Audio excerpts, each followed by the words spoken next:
Tonight, the urgent search underway in Texas, where dozens are still missing, dozens more dead in those flash floods. A girls' summer camp ripped apart by the water, the race to find the missing. Those babies.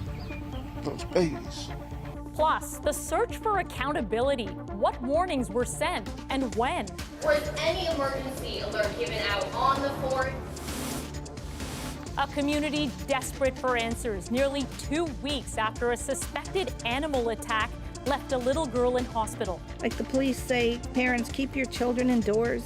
Don't let them out. Why? Like, what are we scared of?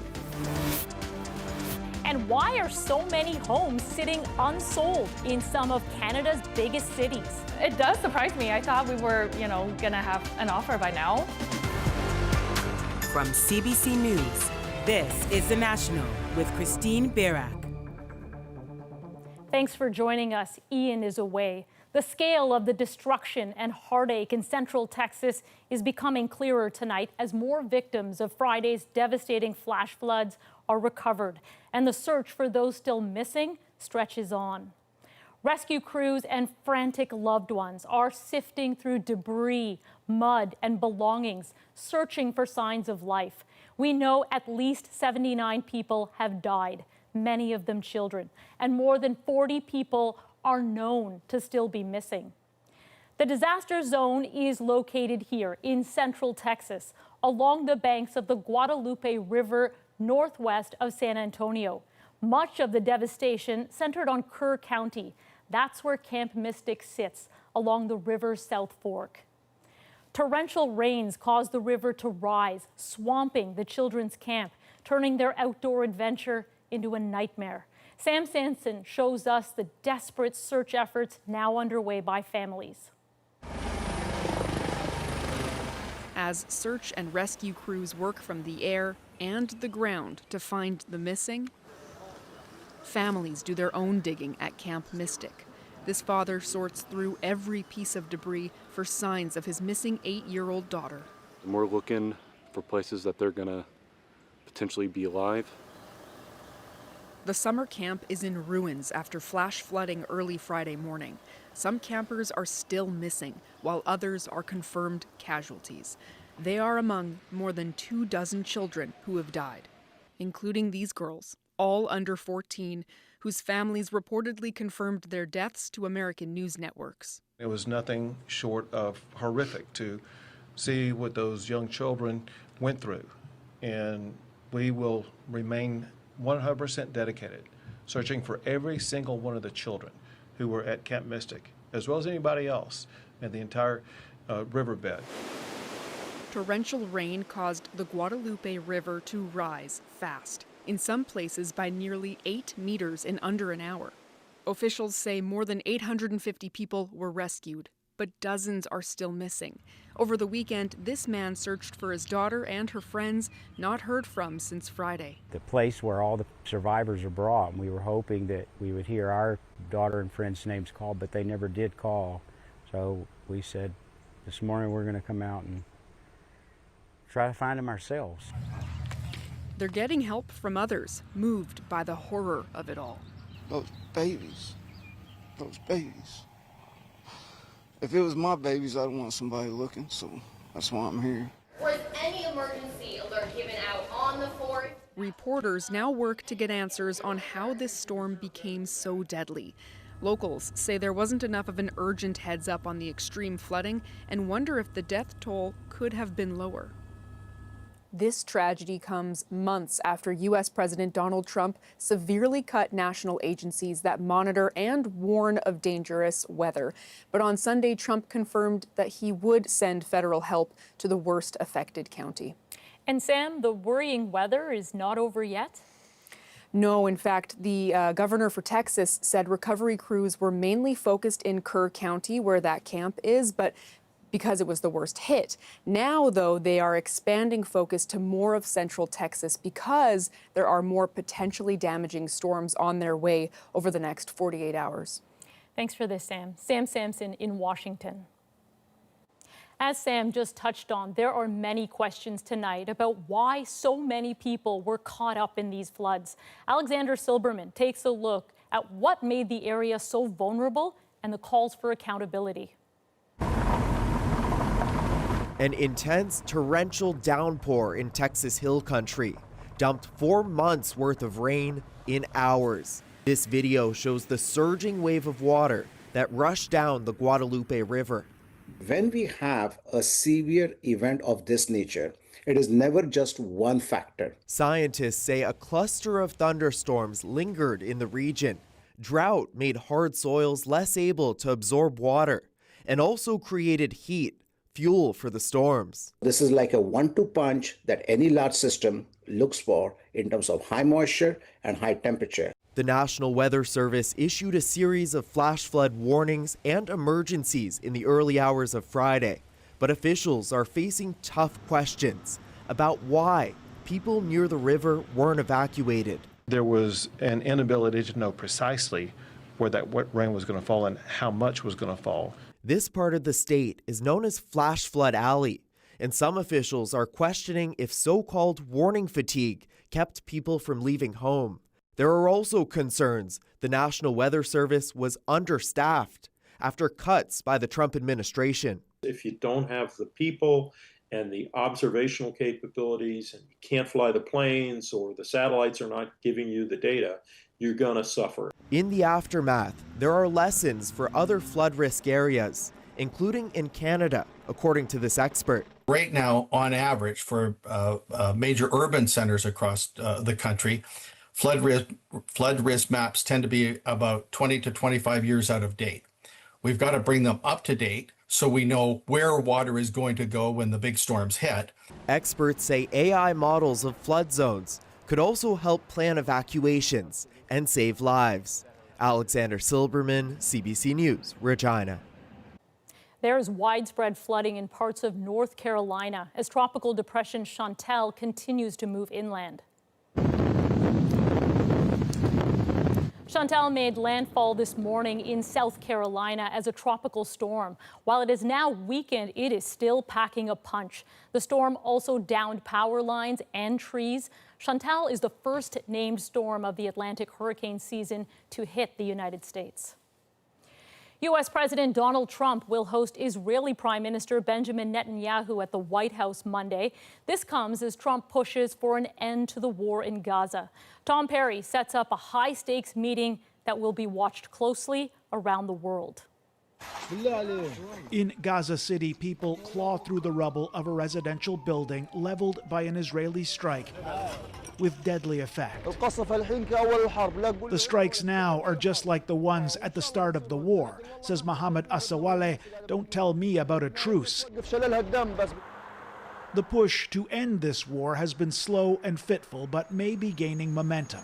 Israeli Prime Minister Benjamin Netanyahu departed Sunday for Washington, where he'll meet U.S. President Donald Trump on Monday to discuss a U.S.-backed ceasefire plan.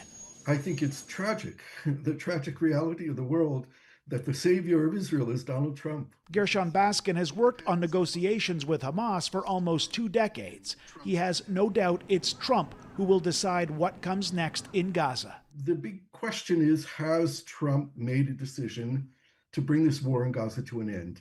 That's what he's been tweeting. That's what's in his social media. The question is, the man is unpredictable. For Israelis who've been demanding their government agree to a ceasefire and bring back the hostages Hamas still holds, the hope is this deal will become reality. I really cross my fingers, but I don't know. I think it depends on Trump and how much pressure he'll put on Bibi, because I think if it is dependent on Bibi, this will not happen. The deal would reportedly involve Hamas returning living and dead hostages to Israel in exchange for Palestinian prisoners, though hostage families worry not soon enough. We're very concerned that it's going to be only the partial deal, that they're going to bring 10 hostages alive and 18 deceased hostages and then finish with it. That's not good for us, and that's not good for the hostages that will stay behind. After 21 months of war, much is riding on this White House meeting. The question, Can a president known as an agent of chaos and division, in this case, be a force for peace? Tom Perry, CBC News, Jerusalem. Donald Trump's deadline for countries initially hit with high U.S. tariffs back in April is fast approaching. The White House says it's sending out letters with a message. If you don't move things along, then on August 1st, you will boomerang back to your April 2nd tariff level. So I think we're going to see a lot of deals very quickly. The president's so-called Liberation Day tariff announcement initially sent shockwaves through the markets. Then all but the 10% baseline tariffs were suspended until July 9th. Canada was exempt from these tariffs. Donald Trump is lashing out tonight at former ally Elon Musk for saying he's forming a new political party.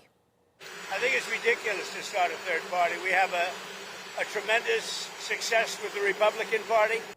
Musk posted on Saturday that he's created the America Party in response to the historic tax cuts Trump is pursuing. Musk says he'll run candidates in the 2026 midterms. However, it's not clear his party is officially registered. Nearly 2 weeks after a suspected animal attack left a young girl in critical condition, parents in her rural Ontario community are still waiting for answers. And as Nicole Williams tells us, they're still being told to keep a close eye on their kids. Fear and uncertainty linger for this small community in the heart of the Ottawa Valley. But that's not stopping people from joining together for one of their own. The people here are hosting a dinner to raise money for an 8-year-old girl currently in hospital. You have one of your community members that are hurt. You want to do something for them, not because you have to, but you want to. Nearly 2 weeks ago, police dogs found her with life-threatening injuries near these woods in the middle of the night, hours after going missing. CBC News is not identifying the girl or her family to protect their privacy. We still don't know who or why she was even out there. The young girl was airlifted to a hospital in Ottawa, where she underwent surgery. The doctors tell the family it's a miracle she's alive. She is in stable but critical condition right now, and hopefully she will get better and she'll keep progressing. Police suspect it was an animal attack but have yet to even say what kind of animal, only telling people to keep young children indoors or under close watch. That warning still in effect. Like the police say, parents, keep your children indoors. Don't let them out. Why? Like, what are we scared of? Well, how do you get justice like that if you don't know what it is? Now police are asking for the public's help to find a potential witness, a gray-haired man in his 60s with a motorcycle, believed to be from out of town and seen in the area that day. Police are clear he's not under investigation, but he may be able to help piece together what happened. If he was a witness to the incident, it may help us identify what the cause of the injuries were and what type of animal. Police are also working with the Ministry of Natural Resources to try and trap whatever animal did this. Nicole, you've heard from residents that they think police are simply not saying enough about their investigation? That's right. People are frustrated. They say without more information, they've been forced to speculate and to worry. When I asked Ontario Provincial Police about the results of forensic testing that could help determine what kind of animal this is, they wouldn't give me any kind of timeline. And this call for to help to find a witness is actually the first piece of new information we've heard from police in about 2 weeks. Nicole, thanks for this. Nicole Williams in Quadville, Ontario. In some of Canada's biggest real estate markets, the number of listings is up, but those homes just aren't selling. Jessica Chung takes us through the numbers and shows us why many are having a hard time finding a buyer. This open area kitchen has gas stove, and it's so perfect for entertaining. Newly renovated homes like this used to sell fast, but this listing has been on the market for more than a month now. It does surprise me. I thought we were, gonna have an offer by now. but it is just the way the market is. This real estate agent says she's been seeing this trend since the beginning of the year. Some listings are dropping 100,000. Some are like higher priced properties are dropping by 200,000. Some listings I'm seeing them sitting on the market for like 3, 4, 5 months or longer, and some of them are not getting any showings. In June, Metro Vancouver saw a 24% spike in the amount of listings on the market compared to the same month last year, but home sales dipped nearly 10%. And it's the same story in Toronto, with listings up 31%, but home sales down around 2.5%. Calgary saw an 83% increase in listings, but sales dropped 16.5%. Some experts say the drop in demand is partially due to the uncertainty brought on by the trade war with the U.S. and fears of a recession here in Canada. People are worried about the economy. When they're worried about their job, they're not rushing out to buy a home.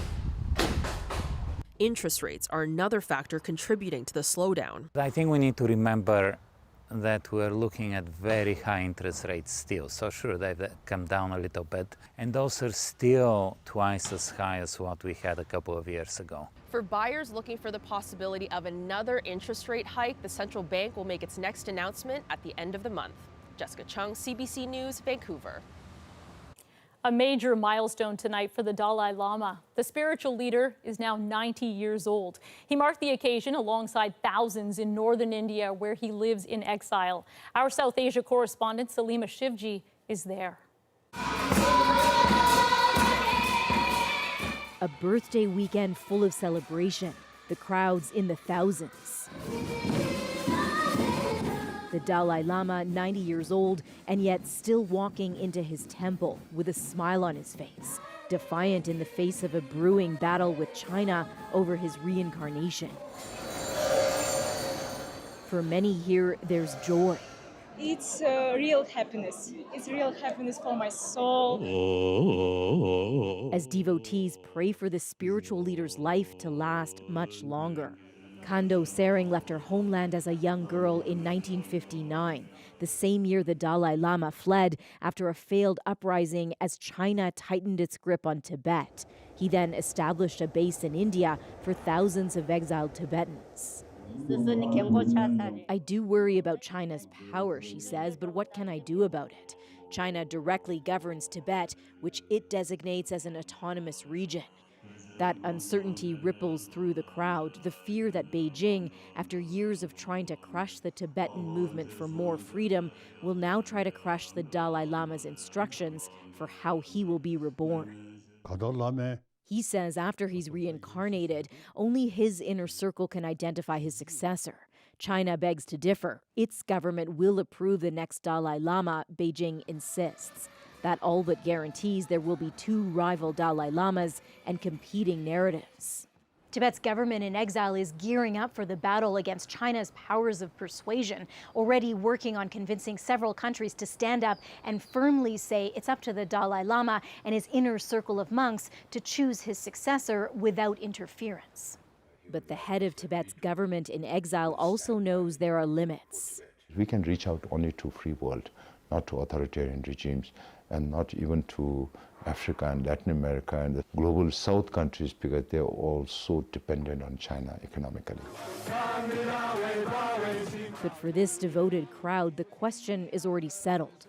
The Chinese Dalai Lama, well, I don't think any of the Tibetans would really accept it as our own. Even if the future stability of the role is not yet assured. Salima Shivji, CBC News, Dharamshala, India. Changes may be coming to the way Nova Scotia handles policing after a review indicated the status quo isn't good enough. I do recognize that some people may be surprised with the direction that the department is going. How the province might pivot and why that plan's already facing criticism. Buffalo's making a pitch to bring back Canadian tourists. We consider ourselves almost Canadian. The reminder of deep ties with an offer of steep discounts. And a place for hot dogs to take a dip. We're back in 2.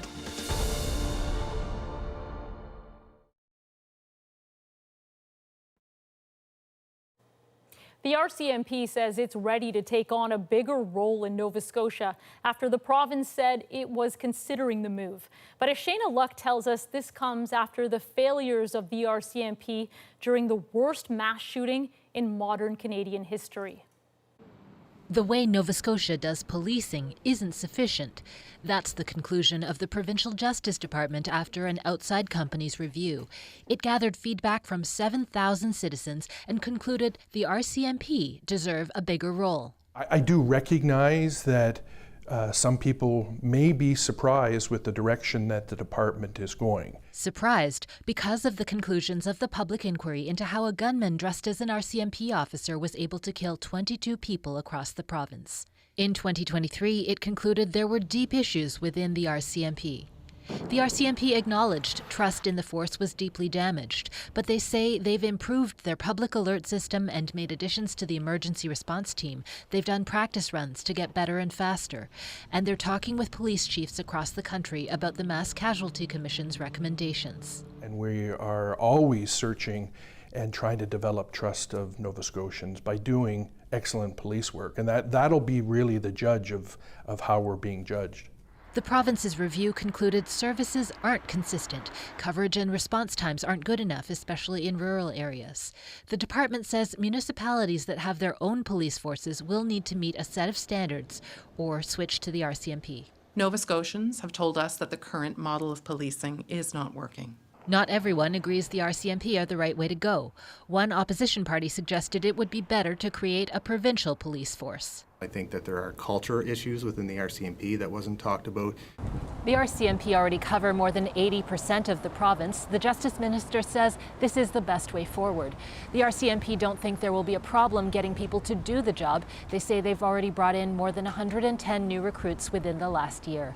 Shayna Luck, CBC News, Halifax. Buffalo, New York is trying to bring back Canadian tourists who've abandoned cross-border travel. Usually there's oodles and boodles of folks coming. I haven't seen it. How the city is trying to mend relations. Plus, Canadian author Malcolm Gladwell on what drives social movements. I suspect that a lot of what we feel is division is not actually division. And Palestinians in the West Bank share their concerns about an increase in Israeli forces in the territory. We're afraid that we are the next story, the next plan. The National breaks down the stories shaping our world next.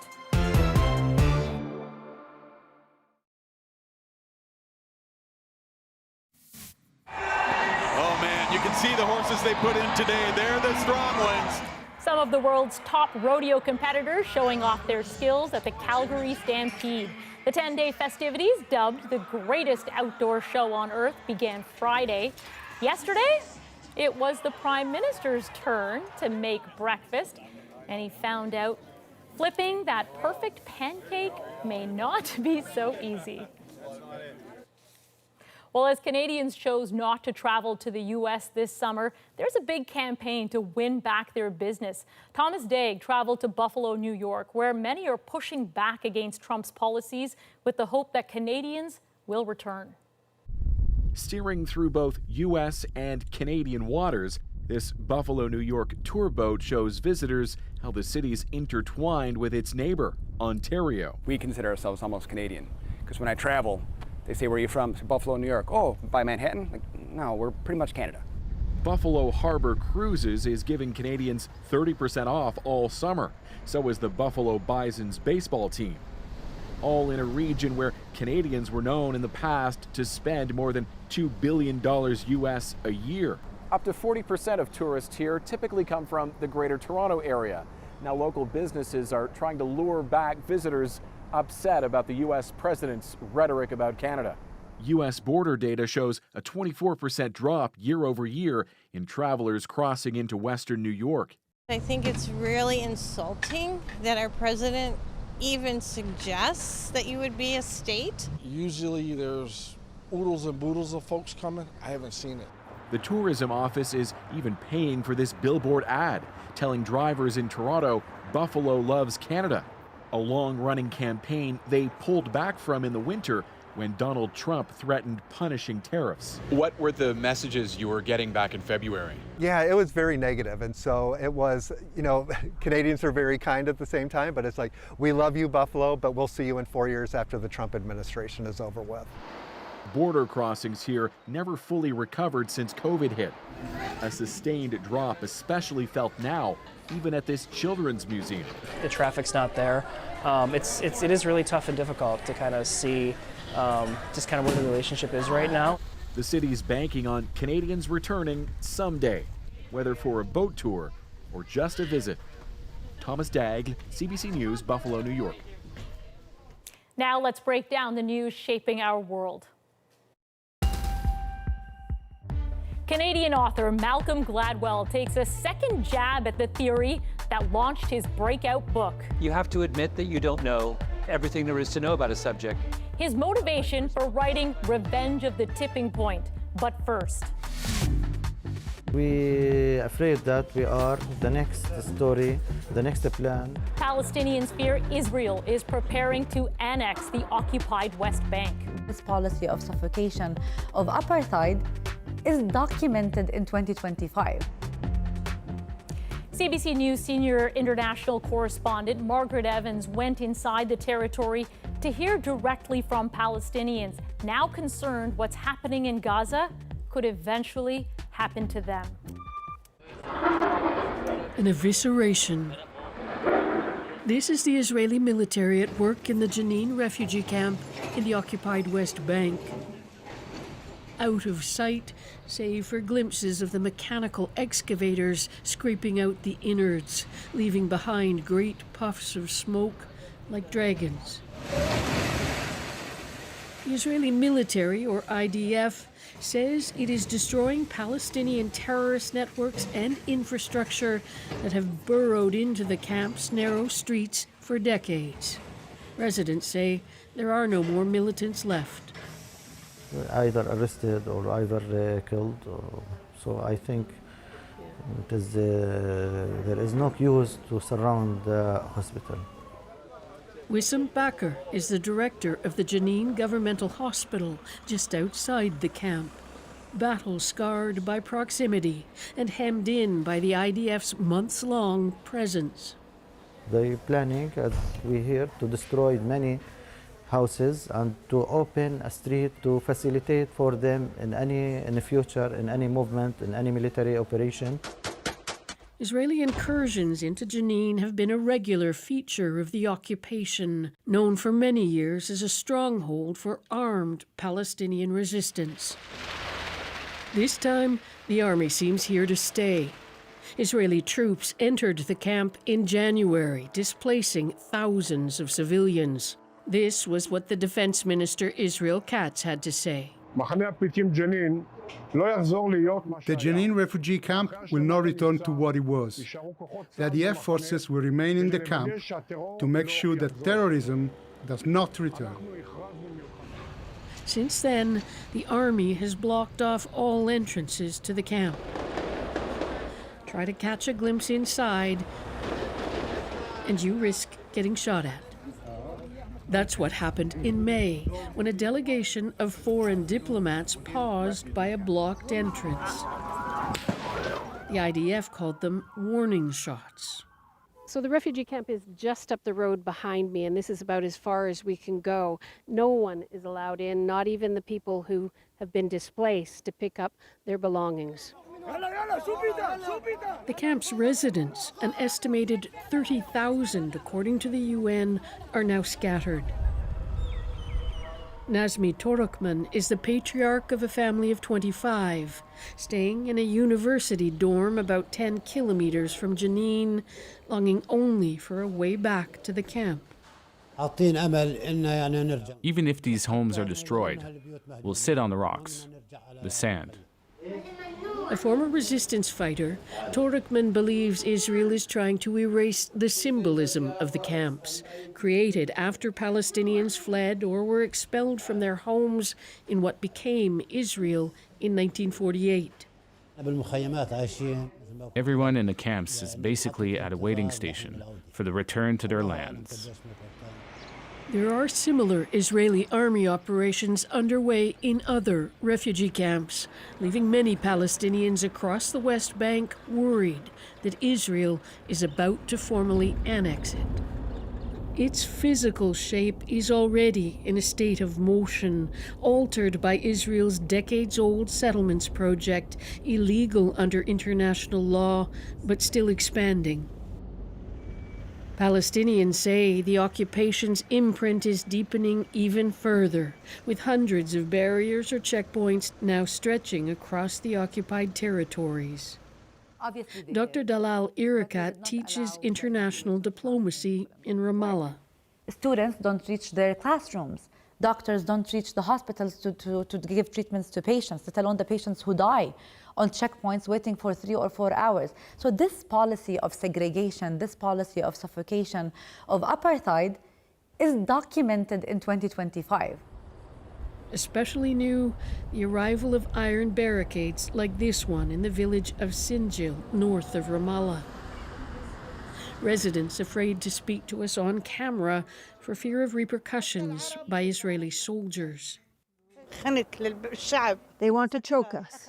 They've taken authority on all the lands. Sinjil's lands are all gone.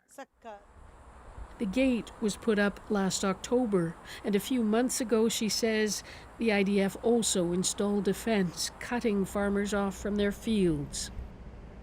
In a statement to CBC News, the IDF said the structures across the West Bank were placed to safeguard civilians from terrorist attacks while maintaining freedom of movement for local residents. That's exactly what the Palestinians say they don't have, especially with increased attacks by hard-line Israeli settlers emboldened by Israel's right-wing nationalist government. Residents say the barrier in Sinjil has been closed for 6 months now.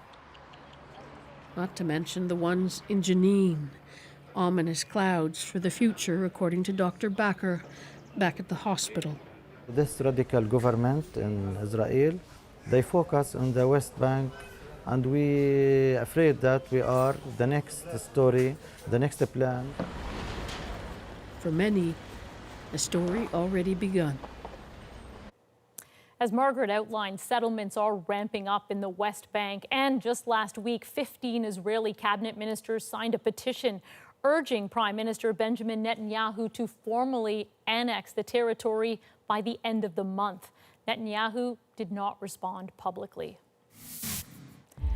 A Canadian author known for his take on how ideas spread looks at the topic from a new lens. Sometimes what we perceive to be as a broad-based movement is not. Malcolm Gladwell on his new perspective next.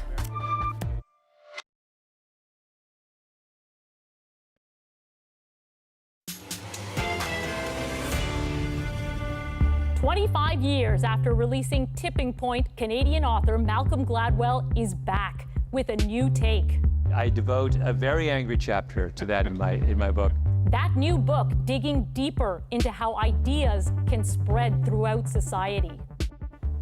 Ian spoke with Gladwell right on the heels of his book release about his decision to revisit the topic that launched his career as an author.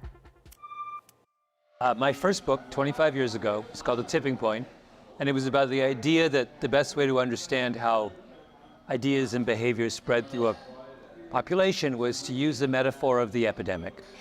This book is a return to that subject a quarter century later, where I re-examine some of the ideas that I played with back in 2000, and I explore the kind of darker side of the way in which I think people are using epidemic rules to engage in social engineering that may not always be in our best interest. Now, one of the things about the metaphor of an epidemic is viruses aren't humans, right? They're not sentient, they don't make reckless decisions. And so I know there are a lot of people that take the things in your books as rules for how things will change, should change. Is that overstating it to take some of the things you talk about, like super spreaders, and turn it into a rule? Well, I think that, the similarities between the way behaviors and ideas spread and the way that viruses spread are pretty overwhelming, which is not to say, of course, that it's the same phenomenon, but the curve looks the same, the principles are the same. You know, one of the things that characterizes many epidemics, biological epidemics, is the presence of super spreaders. A very small number of people do all the work in spreading the disease. That is powerfully true of epidemics of ideas. If you look at patterns of homicide in a city, a big urban area, you'll see the same thing. Very, very small groups of people are responsible for generating that kind of violence. Similarly, epidemics of disease have tipping points. They have a moment where they go from being a relatively low-level phenomenon and they suddenly explode. We see exactly the same phenomenon when we look at epidemics of ideas. So it's one thing to look backwards and sort of see how things have evolved, like let's say murder rates in a city, and say, okay, this theory applies. But let's look forwards a little bit. And I really worry about how polarized society is. Maybe the US a bit more than Canada, but we have it here too. A lot of people are in echo chambers, fueled by, you know, social media, but even mainstream media.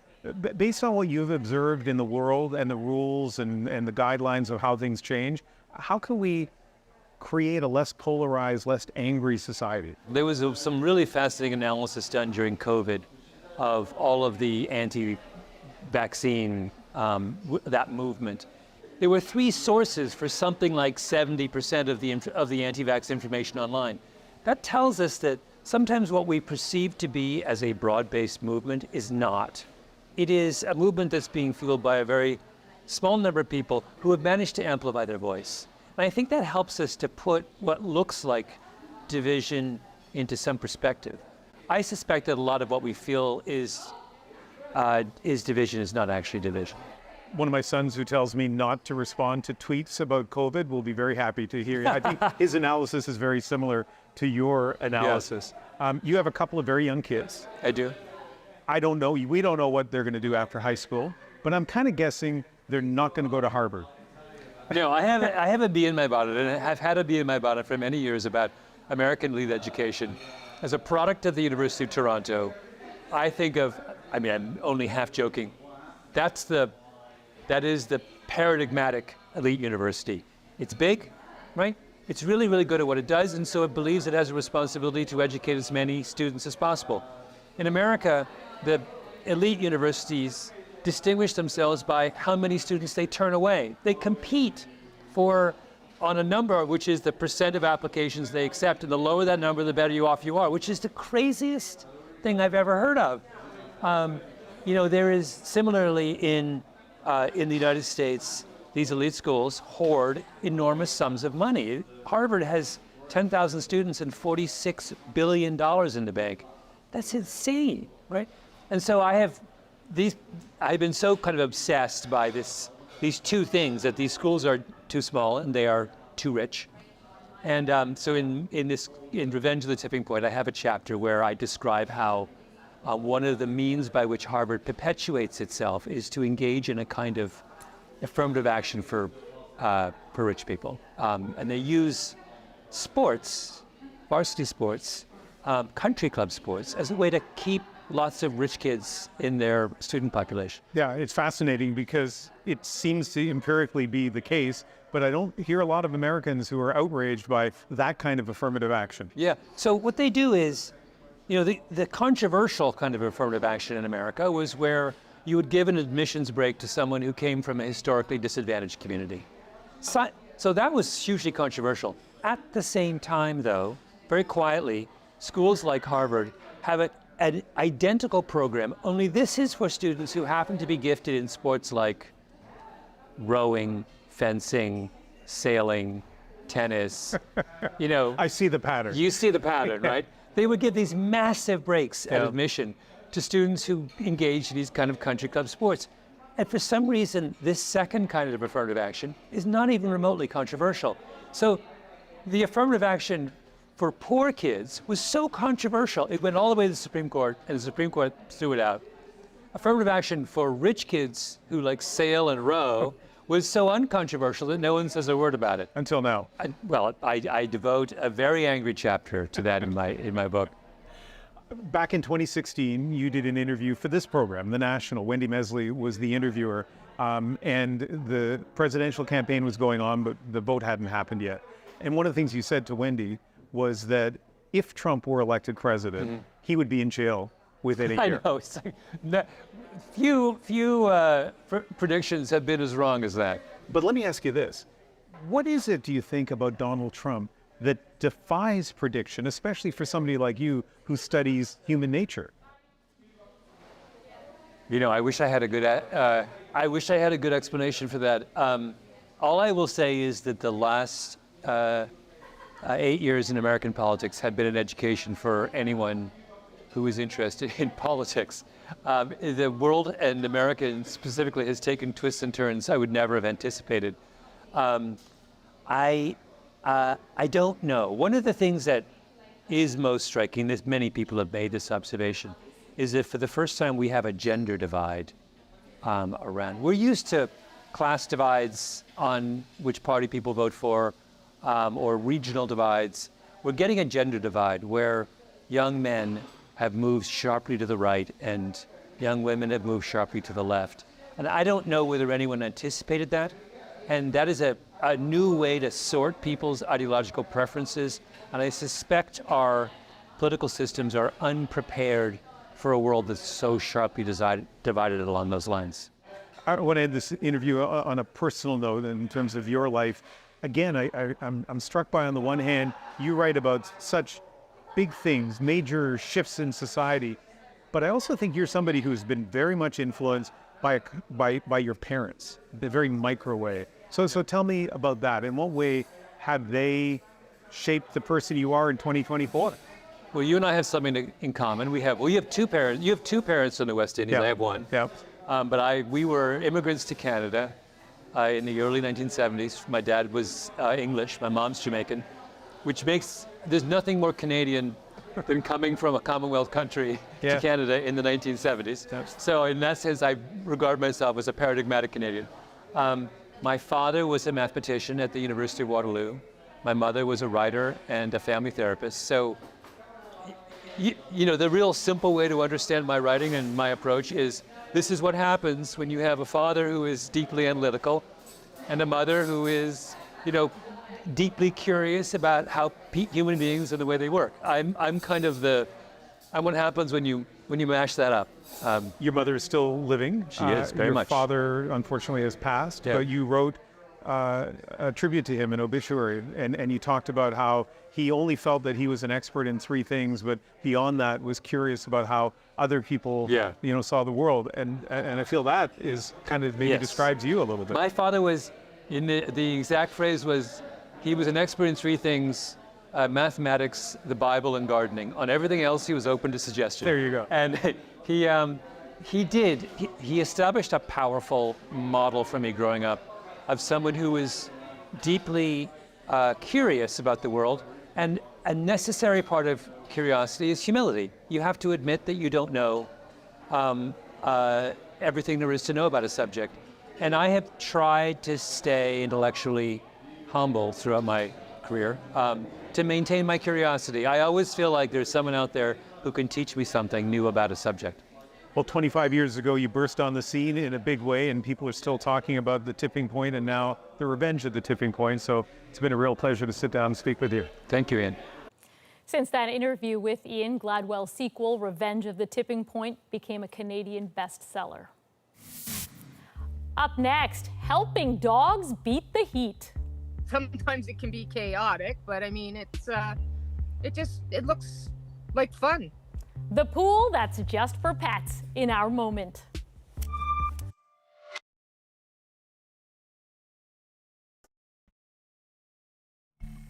You're looking at a very happy customer at Crazy Dog Splash Pad, a new facility meant specifically for dogs to take a dive. And many dogs are out doing just that, beating the heat with a cool swim. Tonight, their fun in the sun makes our moment.